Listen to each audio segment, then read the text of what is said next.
पृथ्वी की उत्पत्ति, उसका भूगर्भिक इतिहास क्या है एवं आंतरिक संरचना। अध्याय 4 विश्व भूगोल के तहत आज हम देखेंगे। यह भी एक महत्वपूर्ण चैप्टर है, यहाँ से प्रश्न आते ही आते हैं, खासकर यूपी के जितने भी एग्जाम्स होते हैं उसमें आते ही आते हैं। आइए,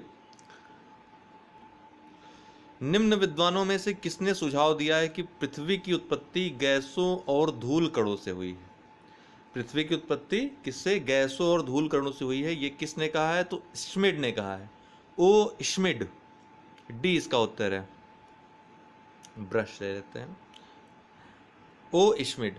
रूसी वैज्ञानिक ऑटो श्मिड ने वर्ष 1945 में अंतर तारक धूल परिकल्पना, क्या अंतर तारक धूल परिकल्पना किसने दी थी? ऑटो श्मिड ने। इस परिकल्पना के अनुसार जब सूर्य आकाशगंगा के समीप से गुजर रहा था तो उसने अपनी आकर्षण शक्ति से कुछ गैस तथा धूल कणों को अपनी ओर आकर्षित कर दिया, जो सामूहिक रूप से सूर्य की परिक्रमा करने लगे। इन्हीं धूल कणों के संगठित व घनीभूत होने से पृथ्वी व अन्य जो ग्रह हैं उनका निर्माण हुआ है। इस परिकल्पना के अनुसार पृथ्वी की आयु निर्धारित करने में निम्नलिखित में से कौन सी विधि का प्रयोग करते हैं? तो यूरेनियम डेटिंग का प्रयोग करते हैं दोस्तों। कार्बन डेटिंग का प्रयोग कहाँ किया जाता है? जो जीवाश्म होते हैं, जो जीवों के जीवाश्म होते हैं, उनकी आयु जानने के लिए कार्बन डेटिंग का प्रयोग किया जाता है। चट्टानों या धरती का जो है आयु, पृथ्वी की आयु जानने के लिए यूरेनियम डेटिंग का प्रयोग करते हैं। यूरेनियम डेटिंग विधि के द्वारा पृथ्वी की आयु ज्ञात की जाती है, जबकि कार्बन डेटिंग का प्रयोग जीवाश्मों की आयु गणना में किया जाता है। डायनासोर का काल आज से कितने वर्ष पूर्व था? वर्तमान से कितने वर्ष पूर्व डायनासोर रहा करते थे? 18 करोड़ वर्ष पूर्व। कितना? 18 करोड़ वर्ष पूर्व, लगभग 18 या 20 करोड़ वर्ष पूर्व। ये आएगा तो आप टिक मारेंगे, 20 का उत्तर है। जुरेसिक कल्प को डायनासोर का काल कहा जाता है, जो 18 करोड़ वर्ष पूर्व आरंभ हुआ तथा 13.5 करोड़ वर्ष पूर्व समाप्त हुआ। इस कल्प का नामकरण सन 1829 में यूरोप महाद्वीप में स्थित आल्प्स पर्वत श्रेणी के जूरा पर्वत के नाम पर किया गया। जूरा पर्वत कहाँ स्थित है देख लीजिए आप, यूरोप महाद्वीप में आल्प्स पर्वत श्रेणी में। मिलान करने के लिए आ सकता है। महान हिमयुग का संबंध किससे है? महान हिमयुग दोस्तों लगभग 10 करोड़ पहले का काल महान हिमयुग कहा जाता है। सॉरी दोस्तों, 10 लाख वर्ष पूर्व का जो काल है महान युग का काल, वहीं से शुरू महान हिमयुग का काल कहा जाता है। तो उसका संबंध किससे है? प्लीस्टोसीन से है। ये पूछा जा चुका है प्रश्न पीसीएस में, ए इसका उत्तर है। महान हिमयुग की शुरुआत लगभग 10 लाख वर्ष पूर्व प्लीस्टोसीन युग में हुई थी। इस दौरान पृथ्वी की सतह पर वायुमंडल का तापमान लंबे समय के लिए कम हो गया था। परिणाम स्वरूप महाद्वीपों के बड़े भूभाग पर वृहद पैमाने पर हिमाच्छादन हुआ था। इस युग में यूरोप के विशाल मैदान पर हिमानियों द्वारा वृहद पैमाने पर तलछट का निक्षेप किया गया। इस प्रकार के निक्षेप ब्रिटिश द्वीप समूह, उत्तरी जर्मनी तथा पोलैंड में पाए जाते हैं। ये वर्ष याद रखिएगा, पूछा जा चुका है तो और भी आगे भी पूछ सकता है। अगला प्रश्न, पृथ्वी के क्रोड के संबंध में नीचे दिए गए कथनों में से कौन से सत्य है या हैं? पृथ्वी का बाह्य क्रोड तरल अवस्था में तथा आंतरिक क्रोड ठोस अवस्था में है। बिल्कुल सही है। पृथ्वी का क्रोड मुख्यतः निकेल एवं लोहे से बना है। नीफा भी इसको बोलते हैं, निकेल एवं फेरस। यह भी बिल्कुल सही है।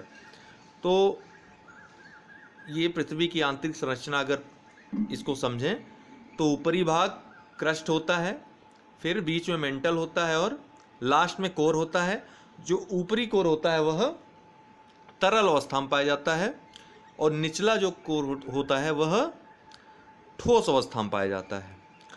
देखिए, पृथ्वी की आंतरिक परतों का ठोस या तरल अवस्था में पाया जाना ताप और दाब पर मुख्यतः निर्भर होता है। किस पर?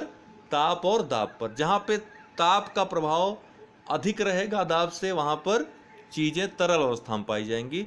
वहीं जहाँ दाब का प्रभाव ताप से अधिक रहेगा वहाँ पर चीज़ें ठोस अवस्था में पाई जाएंगी। हालांकि इसका उत्तर दोनों है, ए और बी दोनों ही सही है। यह भी जान लीजिए कि जो आपका क्रस्ट होता है वो मुख्यतः सिलिकॉन और एल्युमिनियम से बना है, सियाल इसको बोलते हैं। फिर आता है आपका सीमा, सिलिकॉन और मैग्नीशियम से बने हैं। कौन? मेंटल की जो परतें हैं मुख्यतः, और निफे निकिल और फेरस से अर्थात निकिल और लोहे से बनी है क्रोड की परतें मुख्यतः। ठीक है, तो 20 का उत्तर है। पृथ्वी का बाह्य क्रोड तरल अवस्था में है। मेंटल व क्रोड की सीमा पर चट्टानों का घनत्व लगभग 5.5 ग्राम प्रति घन सेंटीमीटर तथा केंद्र में 6300 किलोमीटर की गहराई तक घनत्व लगभग 13.6 ग्राम प्रति घन सेंटीमीटर तक हो जाती है। इससे यह पता चलता है कि क्रोड भारी पदार्थों मुख्यतः निकेल व लोहे का बना है। इसे निफे परत के नाम से जाना जाता है। दोस्तों, आंतरिक परतों के बारे में उसका अध्ययन करने के लिए हम PSL वेव्स का अध्ययन करेंगे। इसके बारे में हमने एक वीडियो बनाया, आप प्लेलिस्ट में जाकर विश्व भूगोल मुख्य परीक्षा का जो भूगोल की मुख्य परीक्षा का जो वीडियो हमने बनाया है वो आप देख सकते हैं। उसमें आपको पूरी प्रक्रिया समझ में आ जाएगी। ठीक है, कॉन्सेप्ट समझ आ जाएगा पूरा।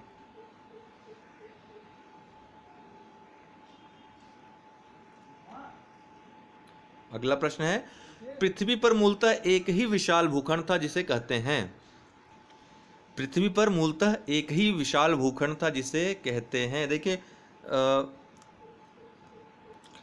कार्बोनीफोरस युग में, याद रखिएगा, कार्बोनीफोरस युग में पूरी जितना आप अभी एटलस देखते हैं तो दूर दूर फैला हुआ देखते हैं पूरे विश्व के देशों को, तो पहले विश्व के देश एक ही जगह एकत्रित थे, तो इसको पैंजिया नाम दिया गया, पैंजिया। और ये जो बाकी बचा हुआ भाग था ये जलीय भाग था, इसको पैंथालासा कहा जाता था। पैंजिया और पैंथालासा याद रखिएगा, जलीय भाग पैंथालासा, स्थलीय भाग पैंजिया। कार्बोनीफरस युग में समस्त महाद्वीपीय भाग आपस में एक साथ संलग्न थे। इस प्रकार समस्त स्थलीय भाग को पैंजिया तथा समस्त जलीय भाग को पैंथालासा के नाम से जाना जाता था। पैंजिया के उत्तरी भाग में लॉरेंशिया में कौन कौन आते थे याद रखिए, उत्तरी अमेरिका, ग्रीनलैंड, यूरोप तथा एशिया भी, तथा दक्षिणी भाग में गोंडवाना लैंड में कौन कौन आते थे, दक्षिण अमेरिका, अफ्रीका, मेडागास्कर, प्रायद्वीपी भारत भी दोस्तों याद रखिएगा, प्रायद्वीपी भारत, ऑस्ट्रेलिया तथा अंटार्कटिका। तो प्रायद्वीपी भारत गोंडवाना लैंड का भाग है। ठीक है ना, यह आपको याद रखना है मुख्यतः। एशिया से आप कंफ्यूज मत हो जाइएगा।